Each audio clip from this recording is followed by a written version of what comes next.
The real shop talk. Just come and take a listen. Some grown men with unbiased and honest opinions, and with no agendas, so you just gotta check it. Talking love and life from a male perspective. We keep it authentic, real, no filter. Leave a comment, be part of the show. We here to give you 5 gentlemen's views about manhood, no doubt. This the show you've been needing, yeah, it's the real shop talk. Let's go.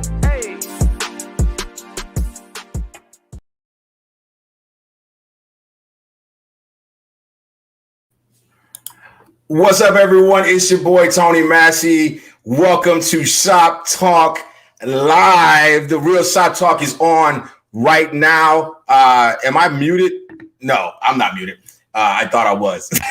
Everybody else is muted. I ain't hear them clapping. It kind of freaked me out. Hey, so if you're here, this is the first show with on our new platform. So wherever you're watching us at, hopefully you're watching us on the Real Shop Talk live page on YouTube. If not, hopefully you're one of the over 600 people in our that's liking our Facebook page. Thank you so much for that. We really appreciate you for that. Hopefully that's how you found us. If not, that's how you can find us. The Real Shop Talk Live every Monday night, 8 p.m. 5 brothers, no agenda, talking shop, talking about all the hoods, brotherhood, manhood, fatherhood, all the hoods. We're putting it down quite flat. So, of course, I am Tony Massey. You can find me at Tony Massey Speaks or at Tony Massey Cooks. To my right is the incomparable Mr. Derek Jones. Go ahead and introduce yourself, brother. Hey, everybody. Welcome back. And some of y'all been here since the first one. So we're happy that y'all keep coming back. And anybody that's on here new, welcome. And my name is Derek Jones, and I'm the host of the Relationship Gumbo podcast. And you can, I'm a certified life and relationship coach, and you can find me on www.relationshipgumbo.info, and that's everything is on there, Instagram and all that stuff. But also, like to Tony Massey's, because we all got to keep letting y'all know. Make sure you go to realshoptalk.net, where you can find our YouTube page, Instagram page, Facebook page. And just come on in. We got some good stuff for you. So I yield the mic to my man, John Singletary. What's going on, everybody? I'm the man with all the background noise because my DJ is back here. I think we're getting a little Kirk Franklin right now. So I guess that's a shout out for that stellar win yesterday. But I'm John Singletary, the host of the Help Myself podcast. You can find everything related to the Help Myself podcast at www.thehelpmyselfpodcast.com. I'm glad to be in the building, and I'm gonna take my rightful role as the water boy and let the 4 Avengers do what they do. Holla. So we're not gonna let him get away with doing that. He is Captain America with us because he puts it down. He's one of the truest brothers we have. How disrespectful that is, so I forgive them. They know not what they do. He's such a force behind the scenes with us. He inspires us to do so many amazing things. So I'm Tony Watts. I'm the host of Triumphant TV, where we bring all things excellence to the humane society as far as we're concerned. What we do, I think it's very important that we rebuild the village, and we reframe what how the world sees the Black people. So that's what Triumphant TV is about, to reframe that whole stereotype of we don't do anything and we're always on screen for doing craziness. We are here to show Black excellence at its highest level. And when I say Black excellence, that doesn't negate any other race, because it takes all races for you to be excellent. I tell people all the time, the Underground Railroad could not have happened without the allies of white people allowing us to hide when it was time to hide. You can reach me at I am Tony Watts on IG, and you can reach me at Triumphant TV on YouTube.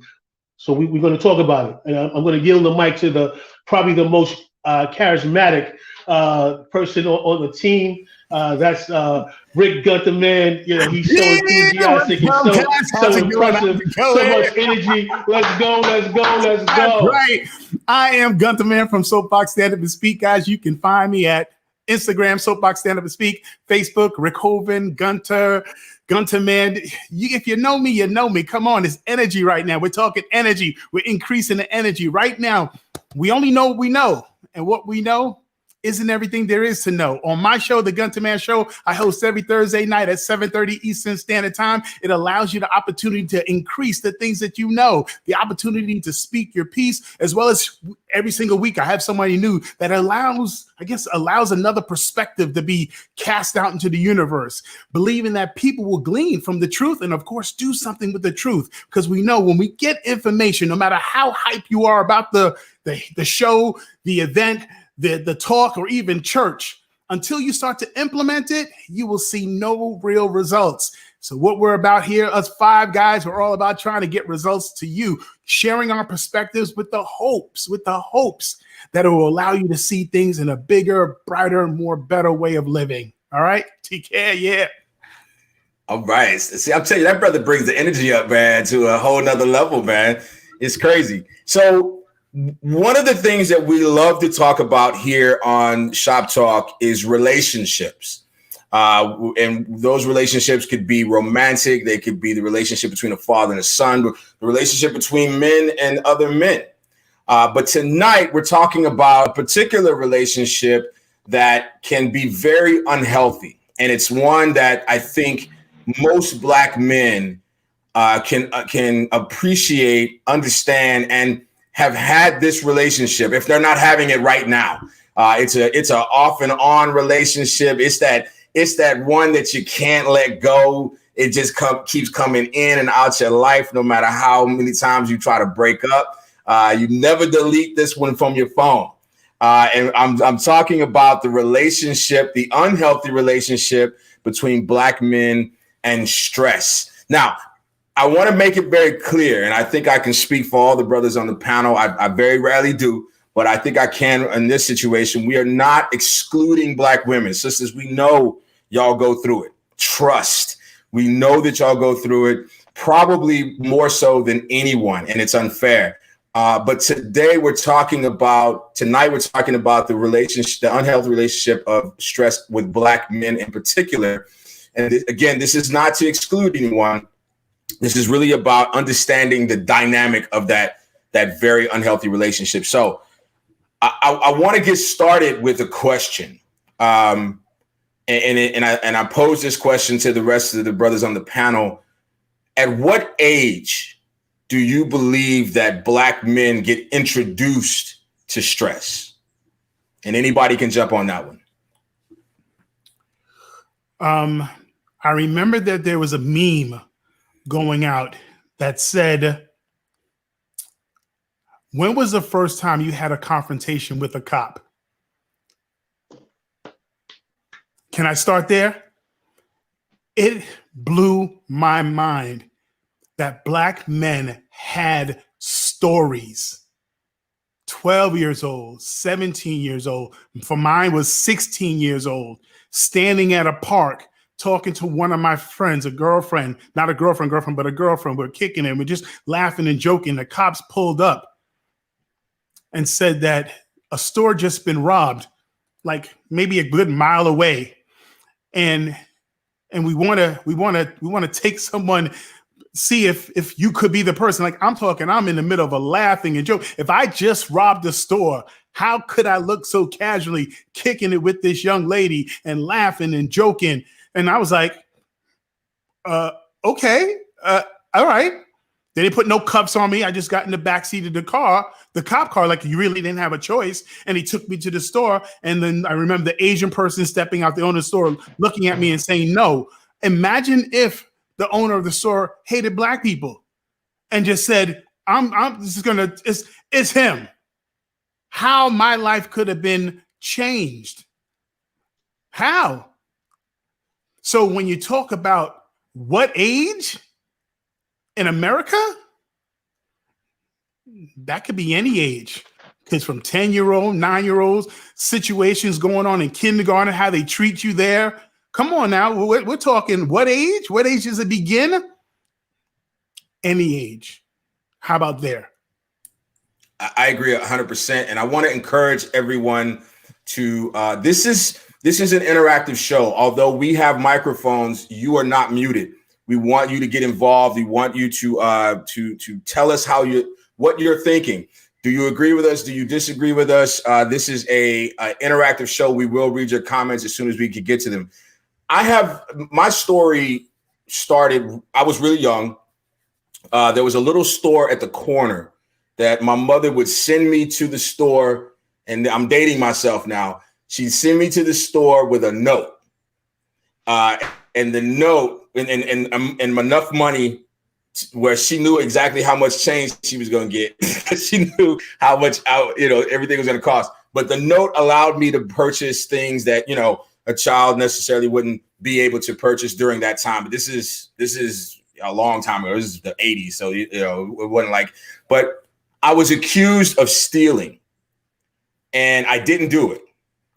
And I remember going home and telling my mother that the lady at the store accused me of stealing. And the police were called, and the whole nine, because we went back up to the store. Police were called. She insisted that I stole. And I remember how my mother fought for me, but nobody believed me except for her.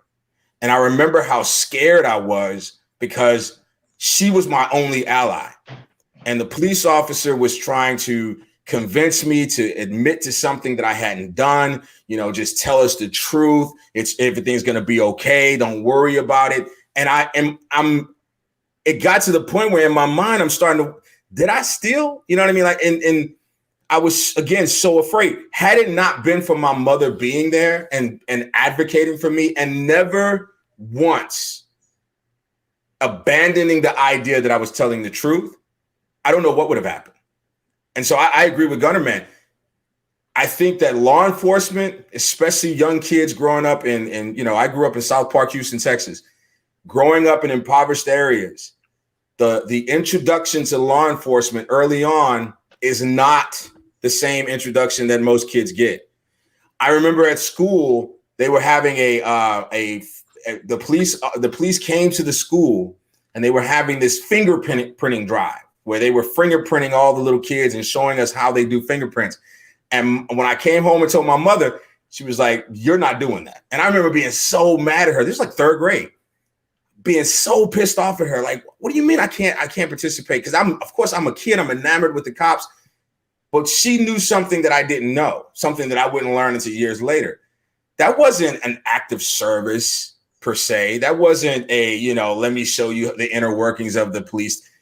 They got all those little black kids and all those little Hispanic kids on record. In the system. And we hadn't done anything. But had they did something, now they're not looking for an unknown.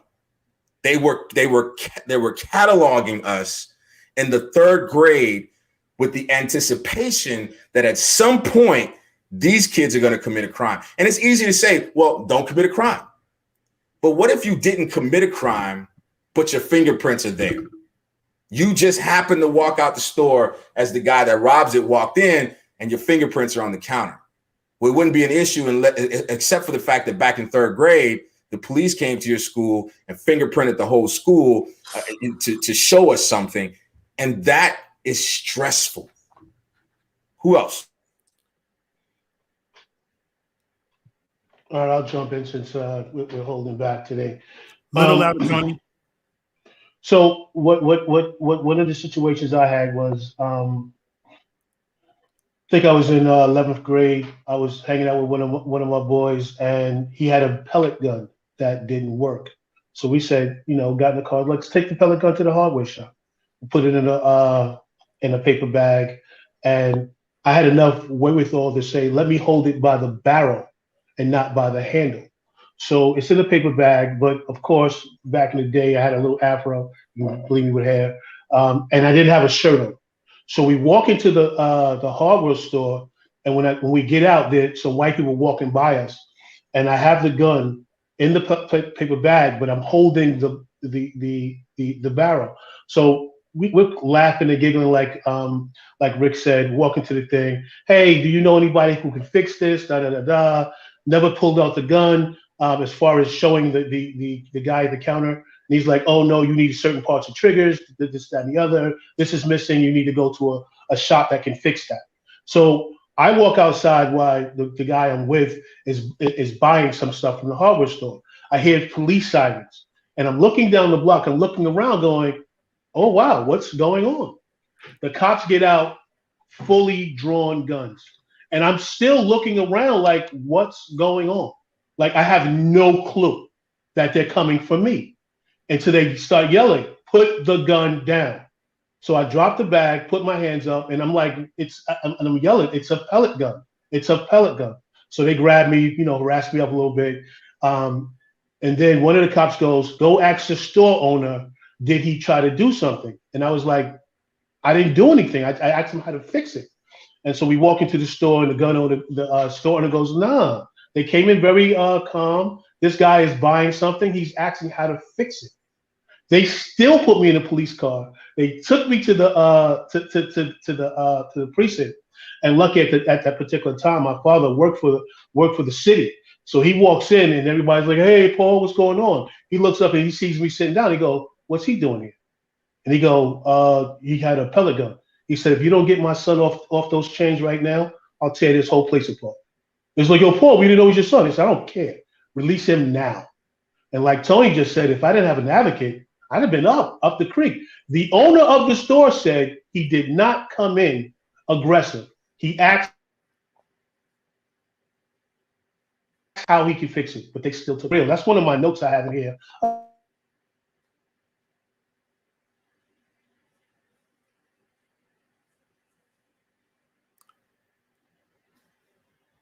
Are we good? I think we lost Tony. Tony Watts got froze up a little bit. Want somebody go ahead and move in and help him out? Yeah, I mean, when we talk about stress or encounters with the cops, yeah, I guess y'all picked the right one, man, because I remember in my neighborhood, we talking late 70s, early 80s, the cops would come around and call us racial slurs so often. I thought it was normal, like I thought that's just how cops dealt with people, growing up, where I grew up, east side of San Antonio. And I remember my first time that I really, really dealt with the cops. It was 8 o'clock. I was 8 years old. And, some stuff had happened in the neighborhood. Somebody got shot. And so we just hanging around like, trying to figure out what's going on. And then the cops just come in and start grabbing people, shaking, calling us names, "Get your ass out of here," the whole 9 yards, man. So like, I think from an early age, in my neighborhood growing up, I mean, I think cops pulled guns on me as early as 11. So, I mean, I've just always felt like that was what the relationship between us and the cops are. And listening to y'all talk about it, I'm thinking, yeah, you got to be thankful for having a family that loved you and advocates and create those atmospheres, because if we got caught up in how we got treated, we might have had like serious depression because of the way the world was. But we were just like, yeah, forget them cops, whatever. But yeah, we didn't have no advocates or anybody. If they wanted to come in, I remember, I think I was 11 or 12, and it was a Saturday morning. They just came and banged on the door and said, "Hey, let us in," and ran in. And I remember they went to the back. I guess they were looking for somebody. They didn't find it, messed up some stuff in the back, and just walked out. Never told us why, didn't know what was going on. And I told my mom about that, and she freaked out because it could have went way worse than that, because they were already in the house. I didn't know what to do. So, I mean, it was common for me growing up. Damn. Wow. So I'll say this. I think a lot of time, like the specific stuff y'all talking about, I think that probably started happening when I went to college with the police and those type of things. Like a lot of different instances when I was in college, and just too many to name. But I want to talk about even the bigger picture of in a slight piggyback off of what we talked about when we talked about on the show about emotional incarceration and how we're raised to kind of keep the feelings in. Along with this stress comes a certain level of fear These are things that happen physically to us. You know, the cousin of stress is anxiety. And when we're talking about police, when we're even talking about pressures that our families put on us and the stress that comes along with that, sometimes it's about school and these type of things. And as men, not having safe spaces to kind of have those feelings validated, you kind of gotta hold it in. And I remember not as a kid, but I had a white coworker, and we talk about racial things like we give each other's passes just to learn things. And we were talking about, police pulling us over, and he said, "Oh, I understand exactly how you feel being nervous, with the police coming behind you." He was like, "Yeah, I'm scared to get a ticket too." And I was like, "No, sir. That's not the anxiety that happens." I was like, "You really No, don't get sir. it. You're worried about Ticket is a good outcome. Make it home, man." And that, even let's say something happened as a kid or a teenager, and let's say nothing ever happened until you were 30 or 40, it doesn't go away.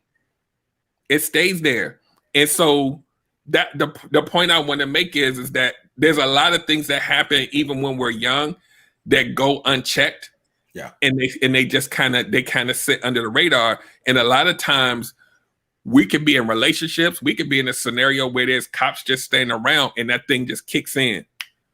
And we don't have the mechanisms or the tools to reconcile it. And sometimes that will elicit some behavior that may be out of character for us just to be able to cope with it. So when we're talking about like stress in general, this is just a small segment. Like there's so many, you have to think about it like this. As men, we talk about the emotions, we talk about the police. There's probably a list of other things that's going to come up throughout the show. Imagine having to hold all of that and not having anywhere to release it. What kind of human being are you walking through the planet and having to interact with people? So I'm gonna leave that there. I'm gonna let you go. We need to. I don't know if you want to do the comments or. Yeah, I definitely want to get into some of these comments because some of them are really, really good. All of them are good, but some of them are definitely speaking to what we're talking about. So, Mouth So Reckless. This is Samika. She's one of our faithfuls, and Mouth So Reckless is her podcast. So make sure you check that out. She said, many of my friends, it started in elementary with white teachers telling them their dreams were too big or they should play sports. That's huge. And I wish I had it queued up, but there's this commercial that I can't even remember who did it, that they put out just recently where this little kid is throwing a ball with his dad, and his dad basically expands his world and teaches him what his hands can do. And I think that's so important because it can be, I think about that scene from Malcolm X where Malcolm is saying he wants to be, a doctor or a lawyer or something like that. And the teacher's trying to convince him to be a carpenter because Jesus was a carpenter, like his dream was unreasonable. And I think that still happens today. Another one is, same Mouth So Reckless. For many, it starts inside the home. Forgive me if I misunderstood the topic. No, you didn't. You understand the topic really good. You understood the assignment. Stress starts in the home. It starts with unreasonable expectations. It starts with the inability to display innate emotions. I tried my best. I have a 23-year-old son. No, 24. He just had a birthday. 24-year-old son. And I tried my best to never dampen or mute or rob him of the opportunity to feel what he felt and display what was natural of those feelings. It's okay to cry. If you're sad, cry. If you're mad, be angry. You know what I mean? You have a plethora, a full range of emotions. And it is not okay for us as men to tell our sons that they're not allowed to feel what they feel. Because here's the thing, what I learned. Energy is never destroyed. Transferred. It's transferred, like Gunner Man said, but never destroyed. So all of that that hurt, that pain, that disappointment, that fear, that's never given an outlet, it's gonna go somewhere. And when it goes wherever it goes, it's not gonna be healthy. So I agree with that comment 100%. When I think about school, I think about how often we of color are told that we have to be 3 times or twice as good. Yeah. 3 times or twice as good. So imagine coming home with grades that ain't twice as good. Twice as good, yeah. As the I had that speech. I'm sure everyone had that speech. You got to be 10 times better. I didn't have the speech, but I know that I didn't also feel the dagger type of expectation, like you better make sure that I don't think I felt that, because when it came to school at a young age, I was full of, I am full of energy. Imagine this as a kid. That's what I'm talking about. Trying to control this. I was constantly distracted. So that whole reading comprehension, I'm like, my mind's all, read what? My mind is thinking all about the balloons, the stuff. I'm all over the place. So now you want me to concentrate? But here is the weird thing. Mathematics, science, physics, off the charts. Yeah. It just made sense to me. So how could reading comprehension make no sense to me? Reading a story and then tell you what the story's about, because my mind is forever racing. Then it comes to mathematics, it just made sense. So I went into engineering. So now going into engineering in college, you think there was a lot of people that looked like me in engineering? Nope. It was me, one other dude in the whole engineering sector of college. Me and one other dude. And that's when you started to really feel the pressure. Yeah. That's what I'm talking about. That pressure of being twice as good. I remember taking a calculus test because math just made so much sense to me that I was finished a finals in about 35 minutes. Got up and I walked out. The teacher was like you had to cheat. Like, where are you going? Like, no, math is just, it makes sense to me. So everyone else, I'm talking about the whole entire class, everyone's still sitting there. The best of the best are still sitting there, and I'm done. I'm done. I'm getting up and leaving. And I get that look, I get that feeling, I get that question. Stress.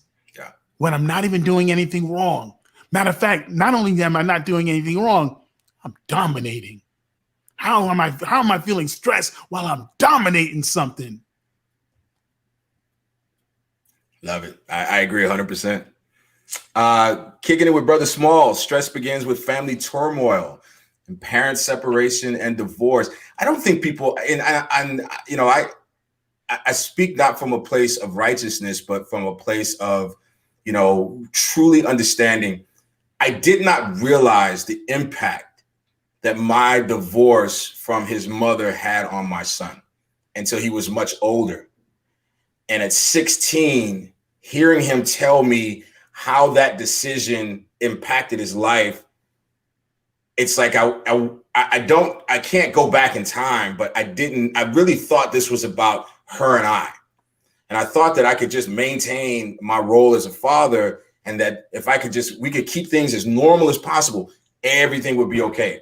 No, it put a lot of stress on him, especially since most of his friends, their families were still together. Paul Knotts, and shout out to Brother Smalls. He's another regular. That's a name I recognize. Paul Knotts, I think every Black male has encountered a negative situation with the police, an educator, or I think he's been a person of authority. I agree. And unfortunately, and this goes back to a previous show, when you remove the man from the home, you also remove the child's ability to deal with authority figures, especially male authority figures. I find it fascinating that most young Black men will yield to the authority of a woman faster than they will of a man.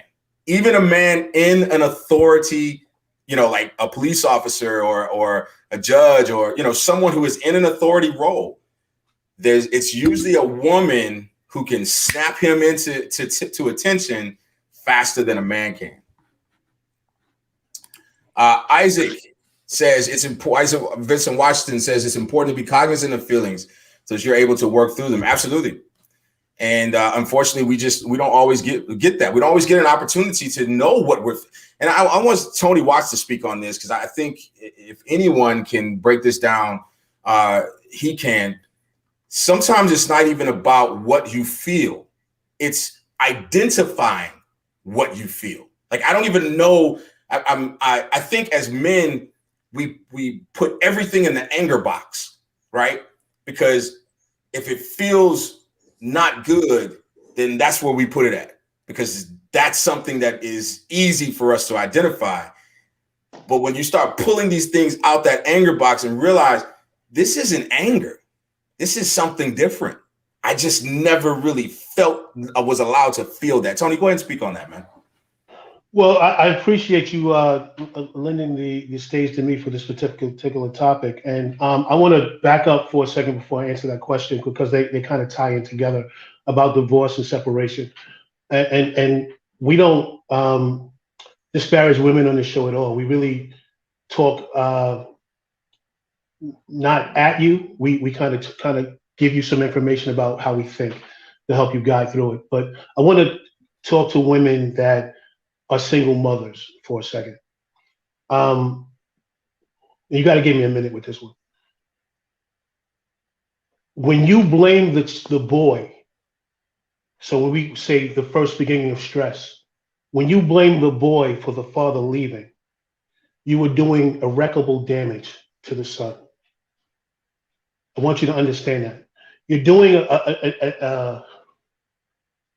something that child did not ask for. Boy or girl, they didn't ask for that stress. And you're putting damage on them by saying you're going to end up like your father. You're no good like your father. Or just treat them a certain way because you have angry toward the dad. All right? I have a 30-year-old son.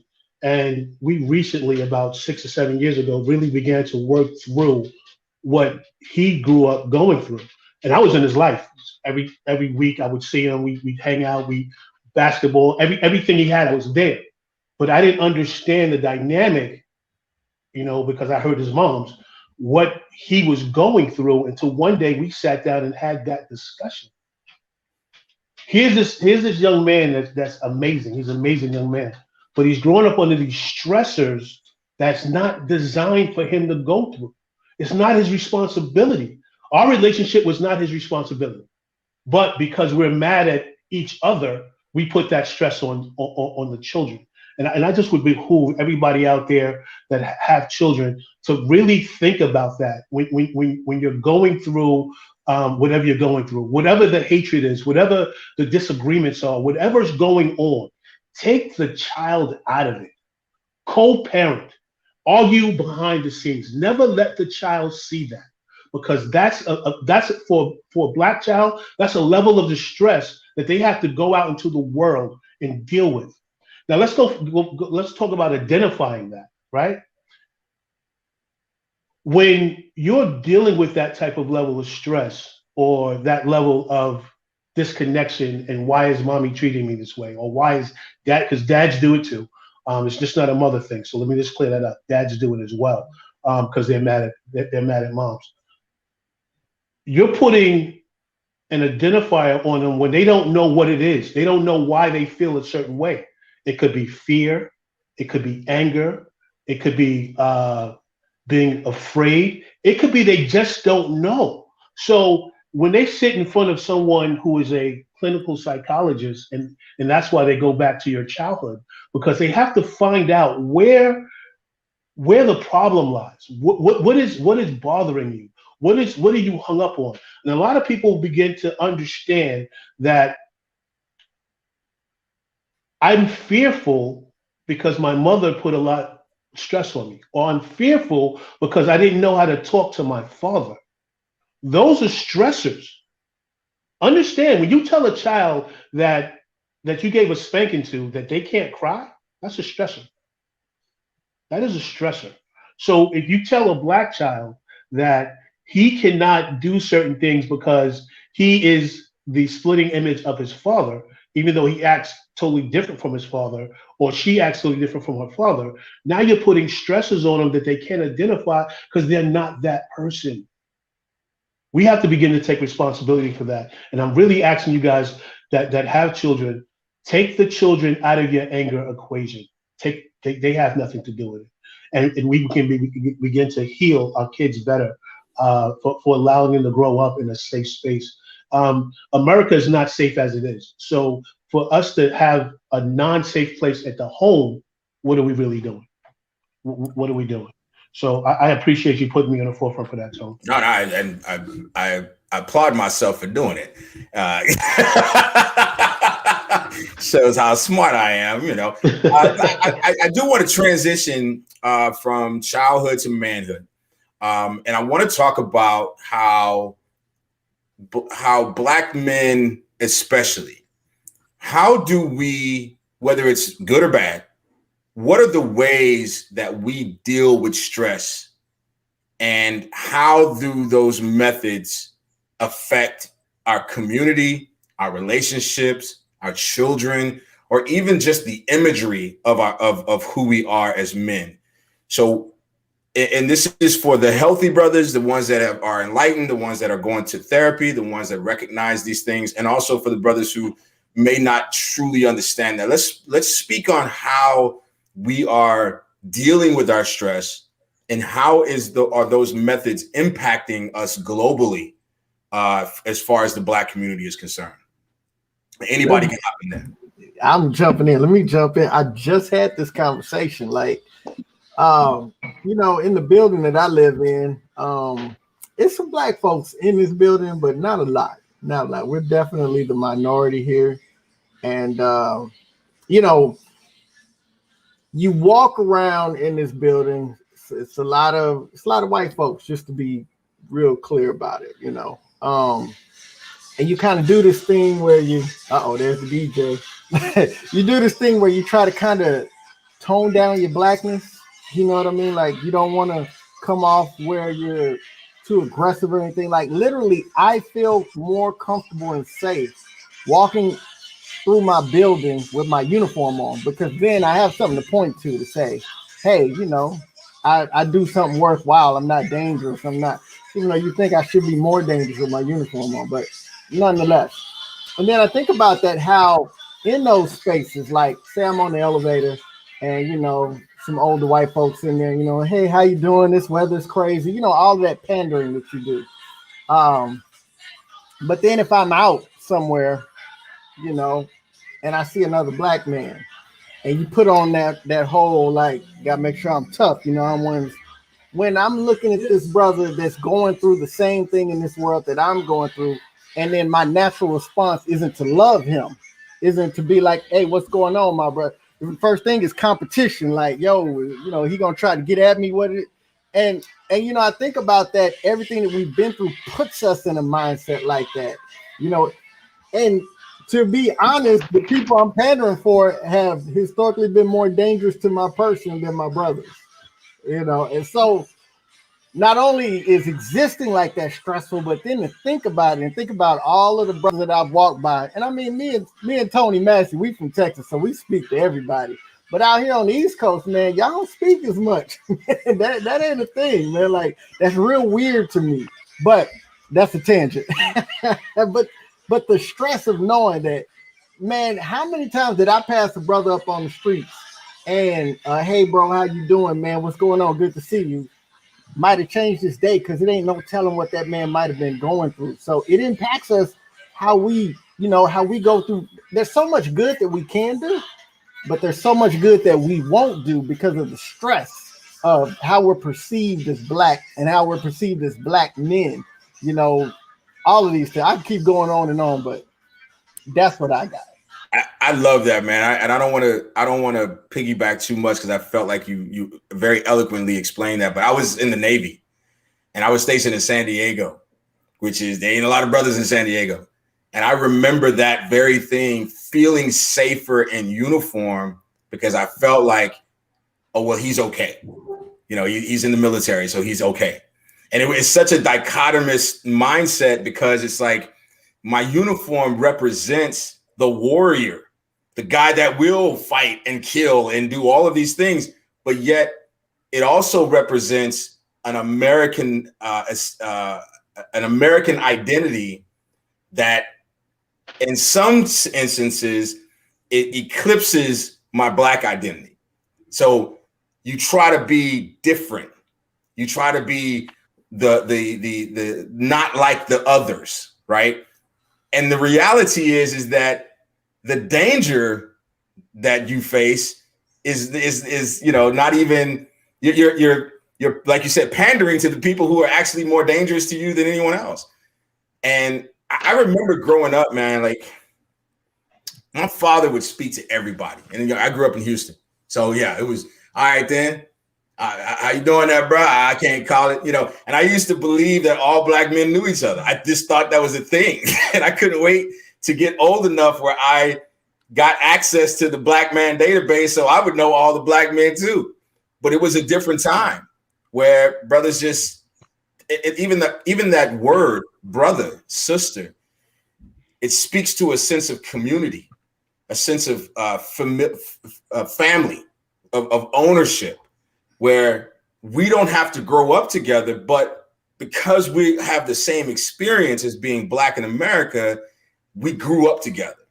I mean, I've always found it fascinating how you can have Black people who grew up on different sides of the country and still you start talking about certain things.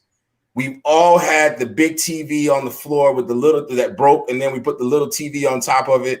You know, we've all had the wooden spoon and fork on the wall as decorations.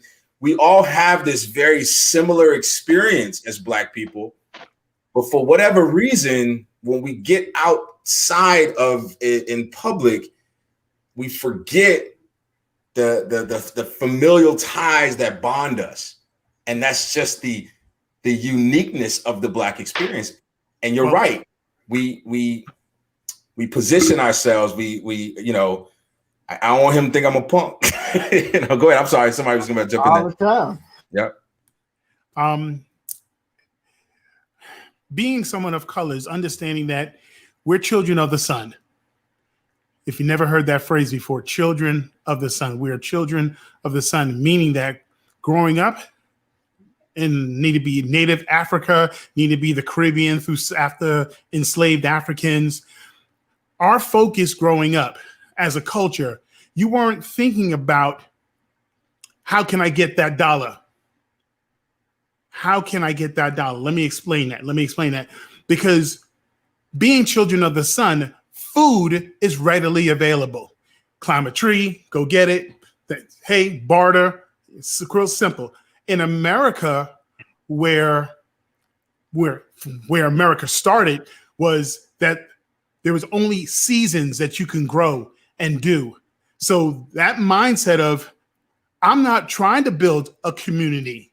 I'm trying to get what I need to provide for my family because it's only a short period of time. So that's where that word, remember Tony Watts, when I talked about perfunctory, where they just go through the mannerisms of greetings. So, hey, how you doing? And how do you answer that? Hey, how you doing? No one answered the question. Hey, how you doing? Hey, how you doing? And you just keep on going. That's perfunctory. You're just going through the practice of it. You don't even care to have a conversation. For people of color from the sun, we are trying to build community because we're not concerned with trying to get food to bring back to make sure because of a short period of time. No, it's hot all the time. You could always get food. Because that was the main thing. How can I get food to provide for my family? So we've been, ripped from our nations, brought here to America and learned these how to get mannerisms. So that's why when you have situations where you see another person of color, you forget that you're children of the sun. You're trying to simply build community because you bring any group of people of color together for a particular cause, whether I know you or not. I will hug you like I knew you for days. I will hug you, what you say, like you're my first cousin. Everybody here's my first cousin. I crave the connection of community. I crave the reason why we dominate when we get together. Why we dominate is because we're naturally community built people. So what did they have to do when it came to enslaving Africans? Rip us apart. Rip us apart. Take the men and send them one direction, take the wife and children another direction. And you're talking about stress? Stress comes from father not being there because he was ripped away. Father just getting used to the idea that I don't have to be there for my family. And they'll somehow, some way, they'll be taken care of. But that taking care of is abusive. Ripping, raping. We don't want to get there because you'll get too emotional. But think about that. So when you deal with stress, it's not easy. So for us, when we try to find stress, we find hobbies. Hobbies that kind of make us no longer have to think, from video games to playing spades and, like things that'll just allow moments of fun where you can what? Feel community again. Why you think that putting on the thing, Call of Duty, hey, but let's go left, go, oh, go. Why you think that's? Because you're building community. You're stuck at home. So men will go in their cave and play video games for hours. Men will go into a cave and watch sports for hours. Because so what? So when they get with their boys, they can talk all type of crap about this community, back to community. So when it comes to finding distressors, how do you deal with stress? You find, once again, what you're naturally designed to do because you're children of the sun, community. Community. Any person of color that pulls himself away from a community is bound to fail. And not succeed in the way that it affects the world around them is what I'm trying to say.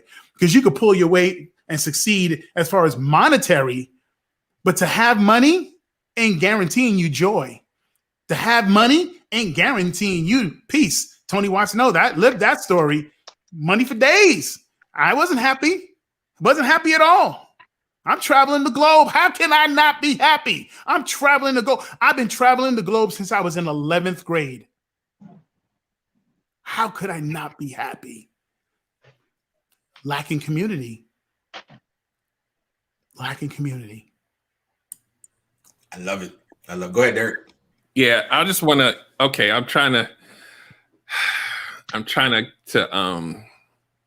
not go too long. Come on, bro, make some gumbo. When you ask the question, what do we do about stress? How do we cope with stress? So there's those of us who have healthy ways to deal with it. But I think as a blanket statement, most of us don't deal with it the way that we should. And so sometimes that shows up as you disassociating yourself with everyone and kind of being by yourself and sitting in it, which is not healthy. Sometimes you cope with it by drinking alcohol or some kind of drugs or anger, right? We know this one all too well, anger, right? And when we talk about what I talked about earlier, sometimes people will have stress and there's one stressor, maybe two. A lot of us are carrying like 20, 30 at one time. How does a human being deal with that? Yeah. That doesn't have the tools or has never been shown how to cope with it when we've been trained our whole lives to avoid it. Literally trained and conditioned to push it to the side and deal with it. I'm the poster child for putting it all on my back and saying I got it and I'm gonna handle it. Everybody else, y'all good, cool. I'm gonna worry about me last and we're gonna keep it moving. Not healthy, because at some point I'm gonna have to purge it. Where do I do that? How do I do that? Or I'm a ticking time bomb walking around, snapping at people, maybe doing something worse. If we don't take these things and stress affects our health as well. Black men, we know this all too well too. We know everything about blood pressure and all this other kind of stuff. This don't help. So to Gunter Man's point, sometimes even when you don't know what to do, when you're around other people, you share similar stories, and a testament to a point of like even what we do here. When people hear that there's people out here with like stories, when you're in communal events, doing different things, that energy, the communal energy, sometimes is enough to kind of pick you up a little bit. Even if you're not doing the clinical things that people do to get it, sometimes you need a hug. Sometimes you need to play a game of spades and talk to people and talk. Hold on, let me say that again. Talk to people. I know that's a that's a foreign word these days, but we need each other. And if we're by ourselves and we're dealing with that stress alone, you're talking about men committing suicide at an astronomical rate. We don't purge it. And if we do, we checking out of here by drink. We have to look at, if we don't relieve the pressure in a healthy way, how many people depend on us? We're leaving a completely broken person to have to take care of kids, to take care of your home, your wife, go to work. How do we show up at work? And then the boss is rioting or doing whatever. We got to carry all of that with us without the mechanism to know how to purge it. That's why every Friday you can go to a bar and talk to anybody at the bar, and they're gonna say, "Man, I'm only in here because I can't this week, man. Oh my God, I'm just stressed out." Everybody's stressed out every week. That's a problem. That's the problem.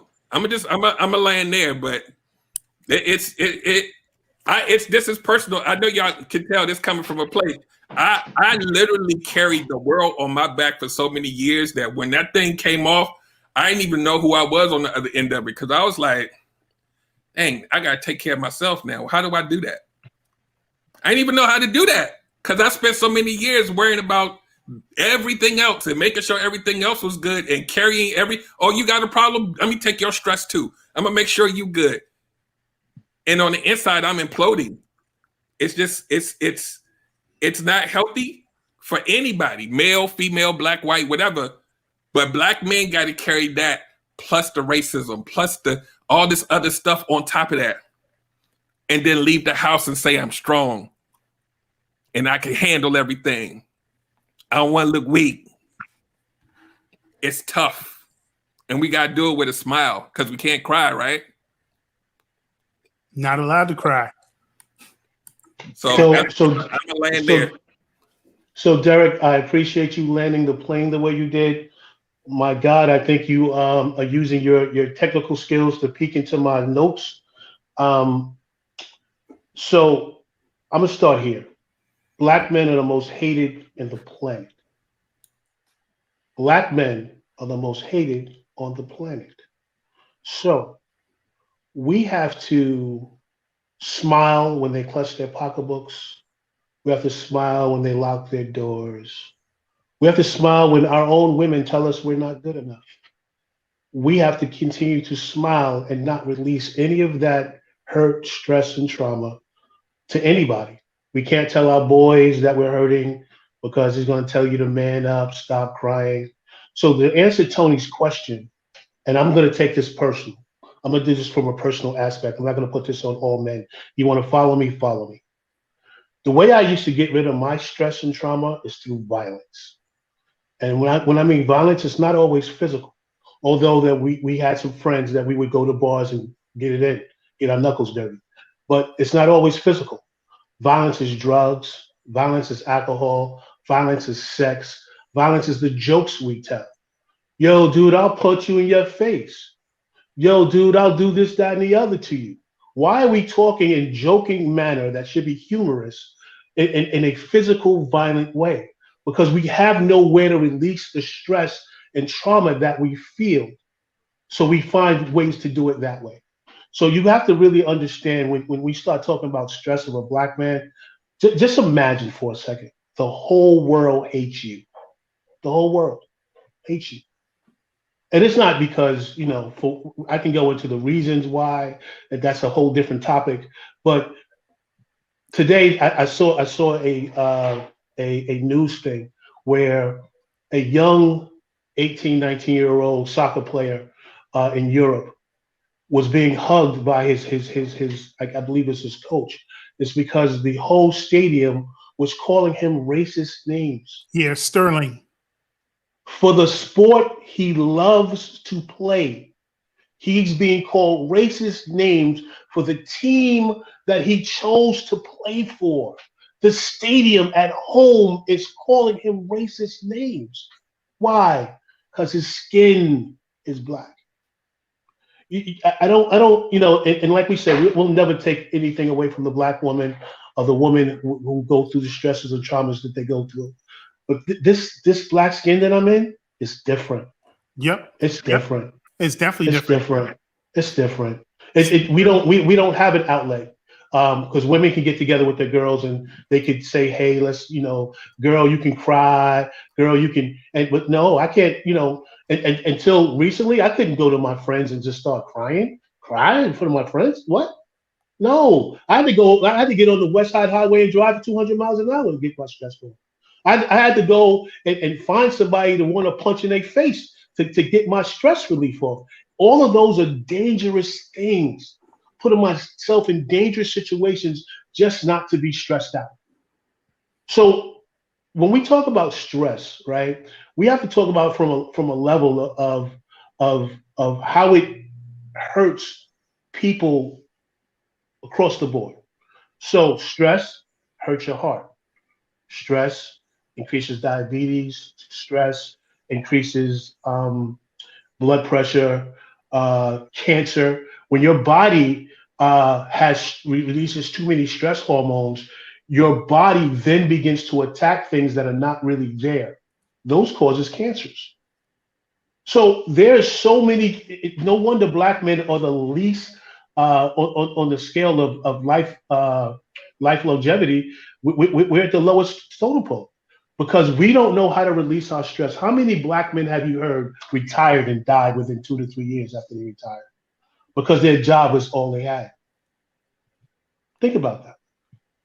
You had nowhere else to go but your job. The job that the dude at the job stressed you out so much, but that was the only thing that you had that made you feel worthy or made you feel like you was worth anything because I gave you the opportunity to provide for your family.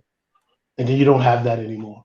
And the time, their golden years when you should be traveling and enjoying your life, you don't have anything else because you come home nothing and you die. Or talk about the highest rate of suicide. It's us, men, because we don't have a space to let it go. And that's why we're having this conversation.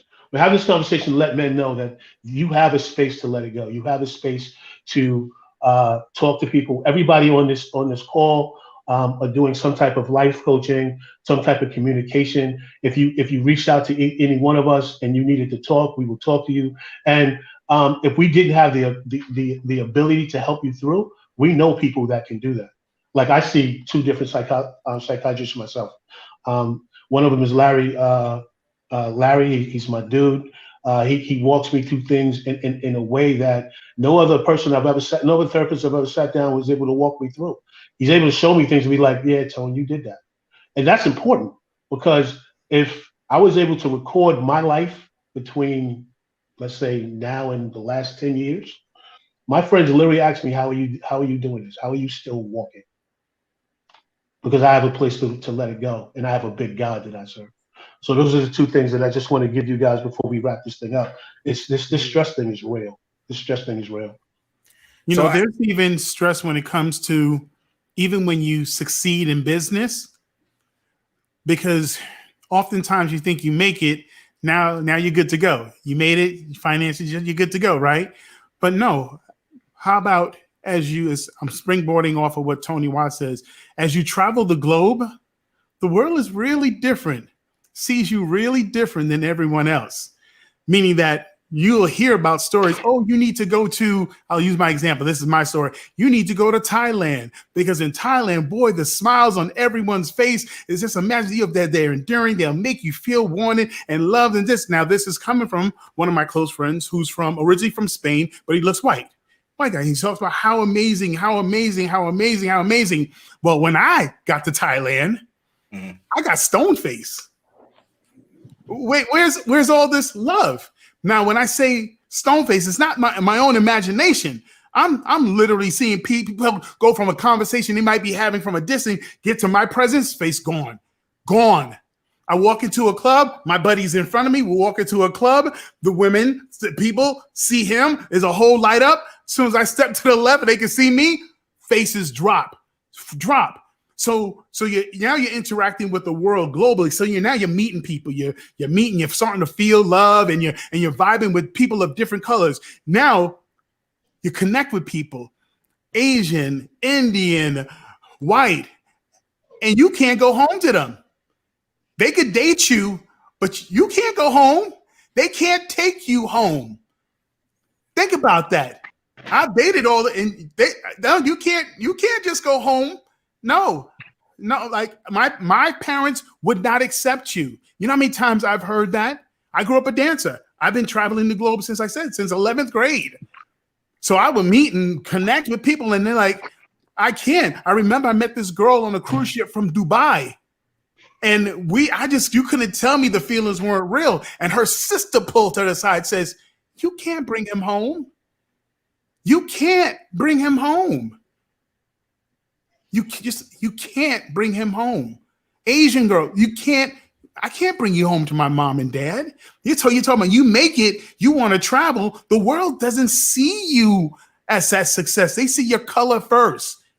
Talking about stress, you made it. Now no stress, real stress as you travel the globe, stress." So I if I can be transparent, Please. and I very rarely tell this story because me and him had such a very tumultuous relationship. But my biological father, I didn't meet until I was a lot older, and we never really clicked, right? And it's crazy because we look so much alike, to the point where if you saw us side by side, it's like me and my son. If you ever saw a picture of me and my son, it's like, yeah, you ain't denying that one, bro. That's the light skin you, But he took his own life. And what I remember being so shocking was his funeral, standing room only. I mean, to the point where people were literally standing outside the door of the church. This was a nice sized church. This was not a small little country church. This was a nice sized church in Houston. There were so many people there. So many people who wanted to speak. So many people who wanted to just be there to pay their last respects. And it spoke volumes to me, because here's a man who had reached a point in his life where he saw no value in the possibility of tomorrow. And obviously didn't feel that there was anyone he could reach out to and lay these burdens at their feet so that he didn't have to carry them. So much so that he decided, today is the last day I want to even have access to this gift called life, this present called the presence. But the funeral was standing room only. I mean, you couldn't find a seat anywhere in there. And so I myself, when I was young in the Navy, I had done 3 tours at this point. I suffered from PTSD really bad. I had a broken marriage. I was in a very dark place. And I too made an attempt on my life. And what I walked away from that, first thanking God that he spared me.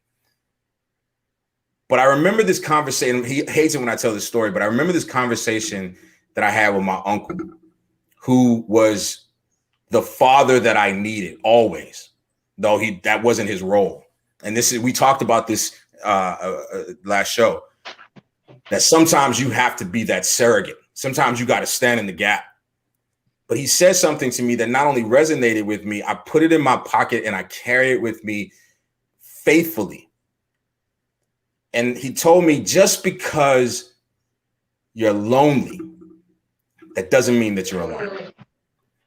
And that was such a profound statement for me, because in that moment where it's just me and my decision of whether or not and again, when we talk about suicide, we're not talking about just killing yourself. We're talking about being in a moment so devastating, so traumatizing, so painful, so hurtful, that the possibility that tomorrow will clear it up or that you'll have a different perspective doesn't exist. It doesn't exist. It's so heavy in the moment that all you want to do is put it down, even if that means surrendering everything. I mean, think about that.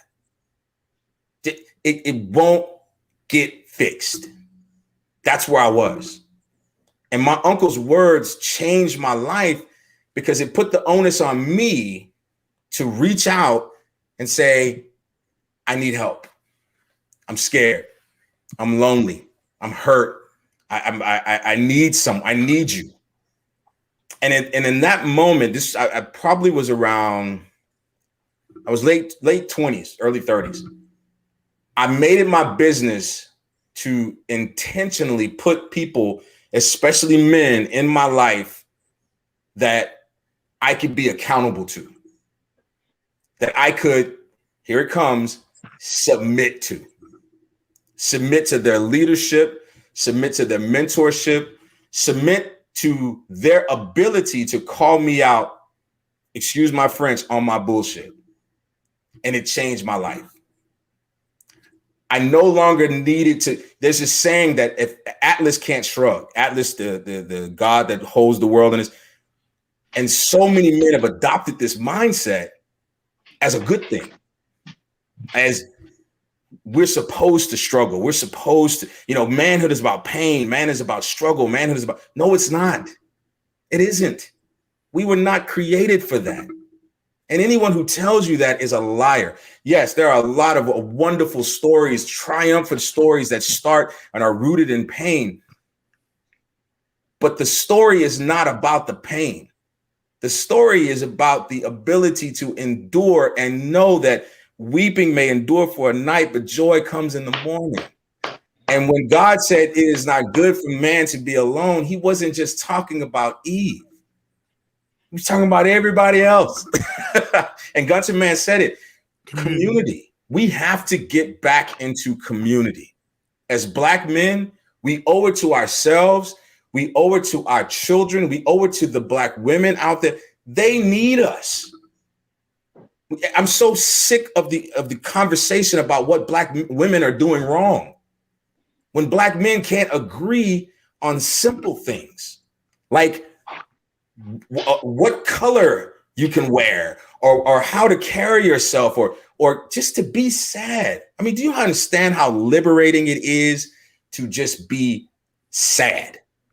To have more than one emotion in your arsenal, to not have to go somewhere privately and weep because I've heard people say there's only two reasons to cry, and one is a death. That's crazy to me. There's a lot of reasons to cry. It's a healing. It's the body's everything. We wash everything we want clean with water. So it makes sense to me that our emotions would be treated like everything else we clean. Why do we turn off the water when it comes to our emotions? It doesn't make sense to me. And Tony Watts is right. There's a loneliness in being a Black man because everyone's afraid of us, including us.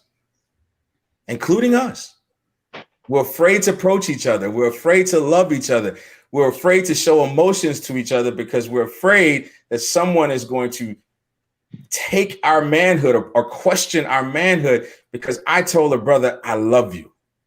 I'm so tired of hearing that debate about kissing your children. My son is 24. I will kiss him on the face, on the forehead, anywhere I want. I made this person. I love this person more than life itself. And you're disparaging me as a man because I'm showing emotion for something that I created, something that came from me, something that looks like me, something that I imparted all of this wisdom and love and all of this in. I can't kiss him. That makes me less of a man. That's stress. Stress to me is trying to follow all these stupid rules that mean nothing at the end of the day. Because if you follow the rules, all you end up with is repression, oppression, depression, suppression. And I'm saying to brothers out there, find yourself some accountability partners. Do not leave this earth without identifying at least one person, someone who looks like you, preferably, who you can call in the midnight hour and say, brother, I am alone. I am scared. I am fearful. I am hurting. I am in pain. I thank God every day that he spared me. I thank God every day that he's, I can't imagine. I just can't imagine all I would have missed out on. My beautiful wife, seeing my son graduate, just Tuesday. Tuesday was so amazing. And I would have missed out on that because I thought that being lonely meant that I was alone. And damn it. Amazing. Hey man, you can't start today. I'm gonna start. Yo, listen. Right there. Yeah, it's time for us to get past all this, man. Our communities need us. We need to be leaders. And in order to be leaders, we have to first lead our own emotions. We can't, so many brothers want to be in charge of things. You're not in charge of your own emotions. You're not in charge of your own feelings. You're not in charge of your own life. Because you have to go into a closet somewhere and cower to feel. But yet we have the audacity, the unmitigated gall to start talking about black. I don't want to talk about black women right now. Nope. I want to talk about how are you dealing with your stuff? Yep. If you were to find the perfect black woman for you, the perfect woman for you, could you handle it? That's right. Could you deal with everything that she brings to the table? Because here's the thing. Some of the stuff she's bringing to the table, only you can fix. Yep. But how are you going to fix it if you don't have the tools in your toolbox just to deal with it? We got brothers walking away from relationships, not because they can't fix it. I can't deal with this. It's too much. Right. It's too much drama. What? You're supposed to be the anchor, man. Because I can't emotionally express myself to her. I feel I can't emotionally express myself to her. Right. But Tone, man, like I'm with you 100%. Like my emotions, I'm trying to hold back as best as possible. Because you began the conversation when you talked about your dad. You were like, he talked to everybody. Like he said hi to everybody. Everybody. Yeah.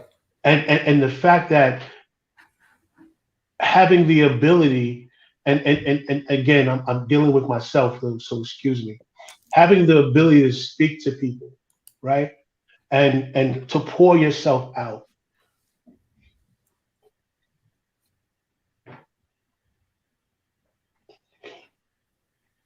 And not have a place to give that back, right? And then you say, I have nothing else to give, so I don't want to live anymore. Do you understand how heavy that is? This man said his father spoke to everybody. And to make it a point, everybody he spoke to showed up for his funeral. But he had nowhere to go. You got to stop and think about that sometimes. Think about why these young boys is out here wilding out and going crazy, because they have nowhere to go. The world is telling them that they got to go shoot, they got to go murder, they need to have 85 whores. This is what the world is telling them. And we've given up on them, so we don't correct them. We feel that it's not necessary to correct them. I was at a friend's house the other day, and while her and I was talking outside our house, people were walking back and forth. And I spoke to everybody that walked by. She said, I need you to stop doing that. I said, I'm not going to. And a couple of days later, she said, oh, now I see why you do that.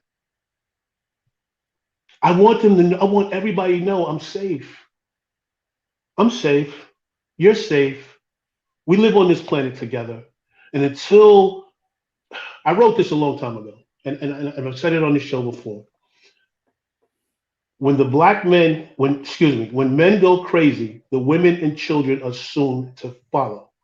The madness that we see in the world today is because we have not shown up for decades. Good, bad, or indifferent, we have not shown up. And we got to stop it. We got to stop it. We got to sit down and have these hard conversations with each other. We got to say, dude, like what you're doing it's not right. Because what I'm noticing is this, right? We've given, rightfully so, women such a platform to have conversations, right? That sometimes they go to the extreme. So there was a post today, and in the post, the man was saying that he was comparing his daughter buying a cell phone, right? And then getting a cover for it. And because she thought it was valuable and precious, he turned around and said, I need you to feel the same way about yourself. The girl's comment was, this is rape culture. You want her to cover up because you don't want her to be raped. And I was like, whoa, time out. I see where you're coming from, but from a dad's perspective, no, I want to show you your value. Because from a man's perspective, I know certain ways that you dress, the person that's looking at you does not see your mind, does not see your personality, does not see your soul first. So therefore, if I can get you to do this, then maybe they can see how precious you are to me and how precious I see you as. So it's not only about being a rape culture type thing. And somebody jumped in and said, oh, he's mansplaining, and I was like, yo, you have to stop taking these terms out of context. We're talking about the story. We're not talking about what somebody said. I didn't try to explain to the girl what she was saying. I was showing a different perspective, so I'm not mansplaining. So what we have to do is come to the table, right? And when I say come to the table, I mean that there needs to be a Black coalition that sits down and have real conversations with each other and say, we're not trying to hurt you. The 5 men here and the men that I know, like my man Paul Knox, I great dude, incredible dude, been my friend forever. My cousin James Stork, people's forever. I know great men. I know way more great men than I know bad men. So when I get when I get to saying that men are this, that, and the other, I don't know who you're talking about, and I'm not going to let you talk that way about them. I refuse to. Because I know stand-up guys. My best friend, stand-up guy. The men of Legacy Empowerment Group, stand-up men. We go out in the streets, we talk to young boys, we talk to young girls and tell them how they should operate in this world. So when you tell me a man has to do this, that, and the other, I'm gonna call you bluff 9 times out of 10. Stop putting us in the corner and telling us who we're not, and let us be who we are. I said this the last show that we had. Men and women are more alike than they are different.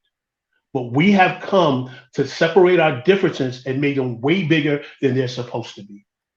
We are more alike than we are different. We want more of the things than we want something different. And the powers that be understand, if this Black community comes together and gets together and unifies for the next few generations, the Bible says a good man leaves wealth to his children's children. Imagine if we adopted that mentality as a family, as a unit. Game over. So we're going to say to Black men right now, stop allowing yourself to be stressed out. Find people that you can get with, as Tony said, that hold you accountable, that you can talk to about when you feel depressed or you feel you break up with your girl and you hurt and it hurts you. Let's go talk about that. Let's shut girls down for 3 months to 3 to 6 months and heal. Figure out what you did wrong and heal before you go back out there trying to stack up again. Let's do that work. Let's do that work. I think, dude, man, listen, I love each and every one of you on this panel right now, man. You guys have no idea. You guys are fantastic. You guys are amazing. Man, good luck trying to shut down girls for 3 to 6 months, man. Good luck. And you can't fix a problem with a problem. I'm just saying. You're right. I'm messing. We had go ahead, Derek. Go ahead. Yeah, I know we had time. I just wanted to share one quick thought that I had just about the topic about stress. And I was thinking about like all of the years where I never felt safe to try to release it or talk to people about it. And there's one word that came to mind while I was listening to all of you. I didn't do it, not even because I didn't know how. It's because I felt like it would be a burden on someone else if I shared what I was going through. And so even though I wanted to, I knew what to say, I didn't want to burden. So I kept it in and kept hurting through it. And you go through life in your schedules and you never really resolve it. And then more of it comes and you just compact it all because you don't want to bother someone or burden them, or you don't feel safe because maybe, we go through our lives having it shut down so much that if we share it, they might shut us down again. So I'm fearful that might happen. So even if someone's receptive, and I know a lot of times people in relationships go through this a lot, and I hear a lot of women saying, well, I'm asking him, I'm giving him a safe space, and he's still not doing it. It's a fear that I'm either going to be a burden on you, or you're going to react to me in a way that I've dealt with all my life. And that's why a lot of times we always hear about people saying, I can't get through to this person. I don't know how. Why won't they let me in? It's a scary place. And I know this is kind of a little bit about what we talked about before, but it goes hand in hand. If you can't express your emotion, it's automatically going to give you stress because you can't let it go anywhere. And so I just wanted to put that word out there. Burden. You will always feel like that if you never try. You have to try. And sometimes if you try and it goes on deaf ears, you did let it out, right? Sometimes you just got to let it out. And that's the key. And if you keep moving forward, being around people that won't allow it, you got to change your circle. That's what I was just going to jump in and say. So yeah, I'm done. Your people. Find your people. Find your people. If you keep doing the same thing and nothing is changing, try something new. God has not so designed us to live in this world alone. He has built a household. Our job is we are supposed to lean on each other. Two are better than one. You're supposed to lean on each other for strength. There's strength in numbers. That's right. Strength in numbers. So that's what we do. With this leaving wealth for the generations to come is getting the people of color to believe in and to continue building a community, a safe place for us to share our thoughts, to be ourselves. Because understanding, when I meet with my clientele, because I'm a relationship life coach, when I meet with my clientele, we're not talking about the past. We're not talking about the future. We're just simply trying to find out what is. Not good or bad, not right or wrong. We simply want to know what is. What is going on in your head towards regarding this, regarding that? Because when it comes all down to it, how you feel about yourself, and if you dare to live your truth, is the thing that changes everything in your life. The way you deal with the world and the way that the world deals with you. You have a healthy respect for yourself. You have a healthy appreciation for who you are and what you bring, as we say, to the table. You know, there is power in that. You might want to be able to blame everyone else for being the way you are, but there's no power in that. There's no power in blaming someone else for you being the way that you are. No matter how horrific some of these things that could have happened to you and been done to you, it still comes down to, what are you doing with it? Are you daring to get the help? Are you willing to say it out loud so you can hear someone else's perspective? Because if you only live off of what you've experienced, you'll never grow. There is no growth. There is no growth unless you get new information. And then when you get new information, what you have to do with the old, you got to let it go. You have to learn how to let it go so you can grow. Let it go so you can grow. And then the second thing you do after you let it go so you can grow is get yourself involved with people that allow you to see the brighter side of life, where they will just cause you to have a paradigm shift by saying one thing that just allows the thing that you've been sitting in, the muck and mire in your mind, you've been sitting in so long that you have allowed yourself the opportunity to hear a new perspective that allows a release. Allow a release where you now can see that situation in a completely different way. So don't keep it in. I beg of you, don't keep it in. Call me if you want to hear a perspective. I spent my life going through ups and downs, and I'll be damned if I'll be selfish enough not to share it to heal you.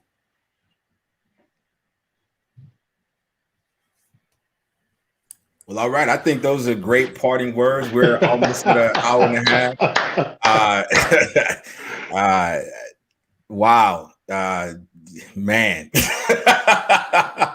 We're gonna need to get us a golden tissue and just pass it around for every episode that Brother Cry.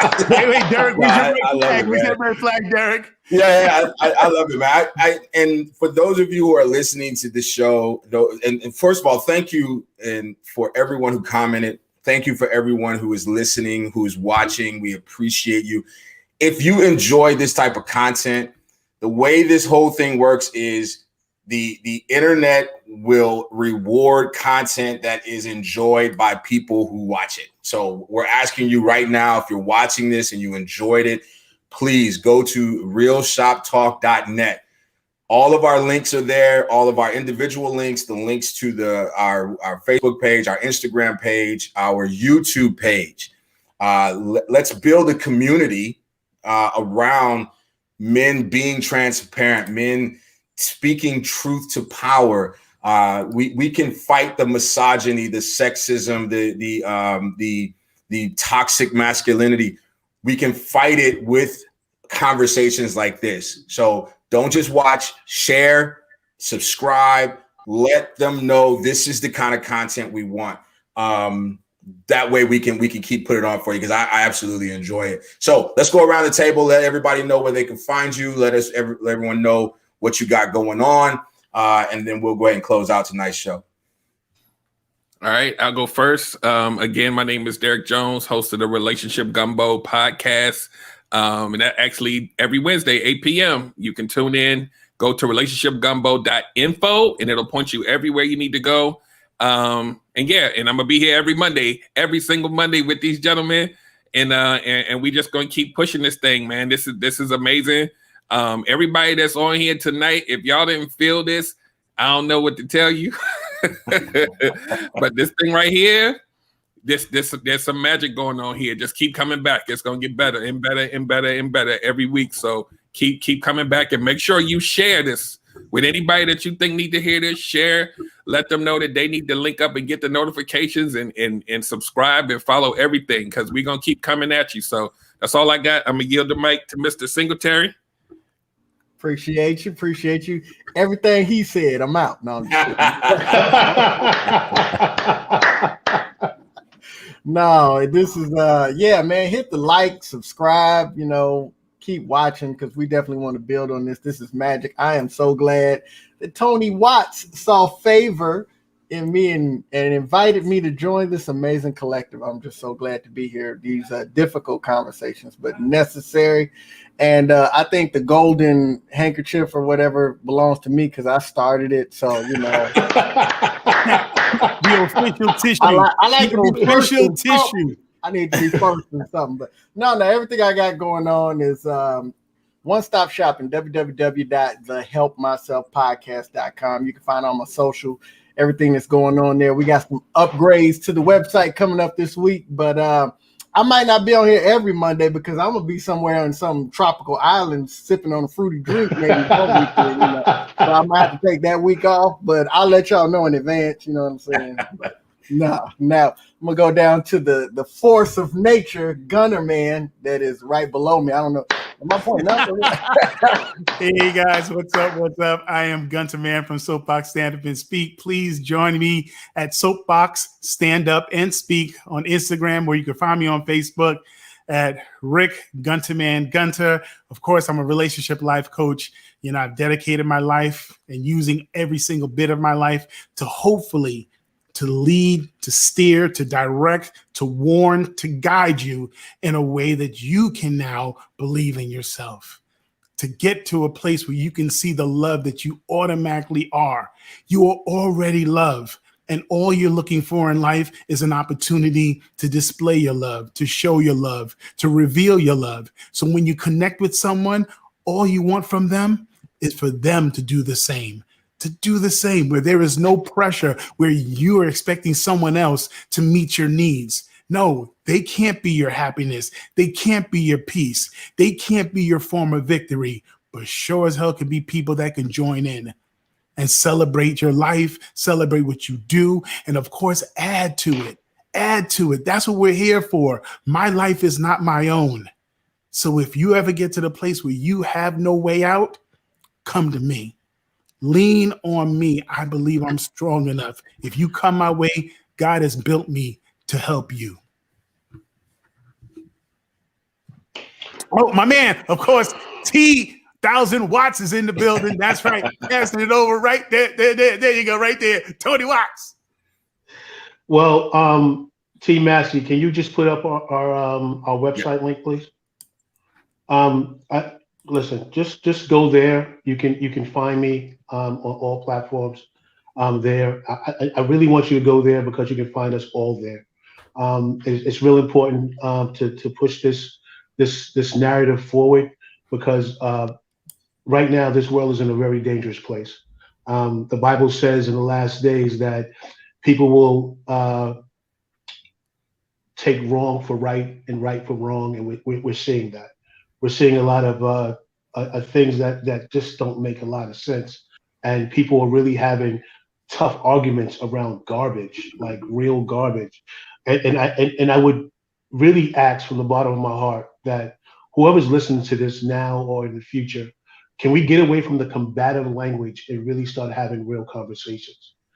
Let's mansplaining. Let's put that on the floor. Let's hear somebody out first before we label them what they're doing. Toxic masculinity. Let's really see what that looks like before we just put a term on it. There's a lot of terms out here that are stopping conversations that need to be had, but you automatically put up a defense when you put these strong labels on things without really diagnosing if that's really what it is. I'm not saying that it's not. What I'm saying is give it a chance to diagnose it for what it really is. Just don't jump in and just go, oh, that looks like this. Hey, that's what that is. Let's stop doing that, because until we can come to a place where we can talk to each other, we're not going to excel to the place where we need to be. And I think that's the important thing that we need to do is come to a place where we need to be. I'm a village guy. When I put this group together, it was about the village. My platform was moving, steady and growing by itself. But I was sitting down and I had a conversation with, the big man, and it was like, why are you doing this by yourself? Like, sure, you can get it done by yourself, but there's a whole bunch of great people around you that are doing the same thing, that are like-minded. And I know them all, right? So why not put them together and create a team that could, put this forth.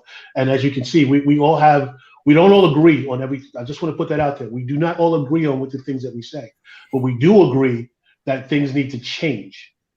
We do agree that men stepping up is a part of that change, a huge part of it. So that's why we're having these conversations. And it's important that you understand that and you follow us. Again, it's right there on the screen, realshoptalk.net. Go there. You can follow all of us. Today, I went out and tagged, I don't know, 40, 50, 80 of my people in my contact list and said, come on, come look at us. Because I think what we're saying is pretty powerful and pretty important. I love you all. I'll see you next Monday, God willing. So that's it. Real Shop Talk. Well, another episode is in the bag. If you have missed any of the episodes, they're all on our YouTube page. Again, realshoptalk.net is the spot for all of our links, for all of everything that we're doing. Every Monday night, we're right here, and so should you be. 8 p.m. Eastern. We're just chopping it up. You know, this is how we do it. What you saw tonight is what we do every Monday night. So if you enjoyed it, I want you to follow us, subscribe to the channel, and share. Tell somebody. Don't watch it alone.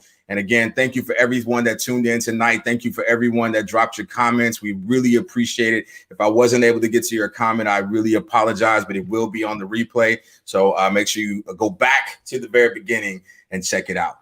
Oh, you got something else? So real quick before you go out, when is your next cooking show? So I don't have a date yet for the next one, but I'm gonna put that together and I'm gonna put it out there. So make sure you're following me because that's where I'll put it out. Tony Massey Cooks. All right. Anything else? Any save rounds? Then we out. Bro. Yeah, the Real Shop Talk. Just come and take a listen. Some grown men with unbiased and honest opinions, and with no agendas, so you just gotta check it. Talking love and life from a male perspective. We keep it authentic, real, no filter. Leave a comment, be part of the show. We here to give you 5 gentlemen's views about manhood, no doubt. This the show you've been needing, yeah, it's the Real Shop Talk. Let's go.